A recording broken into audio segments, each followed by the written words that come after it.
Well, hello, and I want to welcome you to a new venture in the world of the Swamp School. We're doing what we're calling our Wetland Adventures, or Adventures in Wetlands, either way. This is an opportunity to do a couple things. One, we've been doing a lot of podcasting and kind of traditional, PowerPoint kind of stuff. And we wanted to get out in the field and actually show you some of the wetlands and some of the cool things out there. So what we're going to do in this first podcast is not do any of that. So wanted to talk about a topic that has come up from a number of our classes, and it's the concept of relative permanence, or relatively permanent. And this is an interesting term. It's being used around quite a bit in the Waters of the U.S. discussion. The issue is that, what does it mean to be relatively permanent? Well, first off, we have to kind of take it apart. Permanent would mean permanent. Now, of course, we're talking about whether something is a waters of the United States and connected to a commerce water, essentially, and do we have a relatively permanent tributary connected to it, or a relatively permanent source? And that issue is whether or not this is basically it comes out to be jurisdictional. Well, the problem is, what does it mean to be relatively permanent? So we have to look at the source of this. Is we're presumably talking about streams, so it's a relatively permanent waterway. Well, what is the source of water for a stream? And those of you who have studied stream ecology know that the base flow for any stream is always going to be groundwater, and that's the relatively permanent thing. Oh wait, one problem. Groundwater isn't regulated by the Clean Water Act. So we're depending upon a water body to be jurisdictional under the waters of the United States based upon the presence or absence of groundwater, which isn't actually regulated. So then we go into, okay, well, what is the other source of water that could possibly provide a source of relative permanence to a stream? And of course, that would be rainwater. Oh wait, rainwater is ephemeral, which is also not jurisdictional. So basically, the water source for any stream is actually not jurisdictional. So either rainwater or groundwater are not considered to be jurisdictional waters under the Clean Water Act, which kind of causes us some problems when we're talking about this relatively permanent. Then, of course, there's this thing called relatively. What does relatively mean? Relatively is essentially a relationship from one thing to another. So I'm, relative to this, relative to that, how am I connected?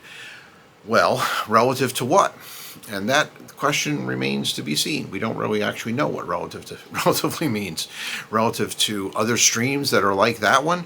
Well, if we just said that none of them are actually connected because they don't have groundwater or surf or basically ephemeral connections, then we have kind of a problem because they're not actually jurisdictional anyway. So what does relatively matter? So my goal with this particular podcast is to confuse everyone, and I hope I have done that.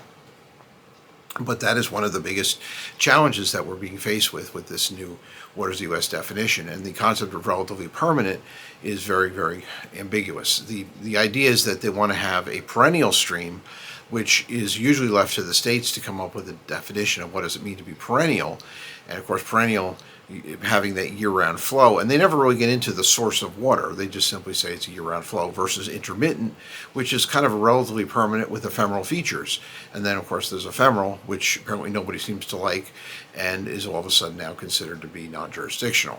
Ironically, the ephemeral streams are probably one of the more important streams for managing stormwater flow. So, got a lot of confusion here. So, at any rate, I would like to just kind of review this. So we have a relatively permanent water is the thing that we're looking for a jurisdictional nexus. We don't really understand what relatively means, and we don't really know what the essentially permanent means in terms of is it permanently inundated and from what source. So these are questions that need to be asked if and when the Army Corps and the EPA put out their new definition of waters of the United States.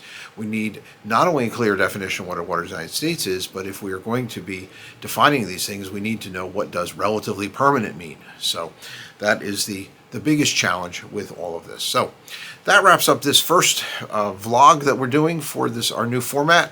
I hope you like it, and we'll be putting these out on YouTube. Please subscribe, tell your friends. We're going to be going out and taking a look at some really cool stormwater wetlands in the next few weeks. We've got some really cool wetland systems we want to show you, and we're looking at some interesting designs. And I came across a really cool one at America's favorite chicken place, where everybody likes to get the chicken with the pickle on it.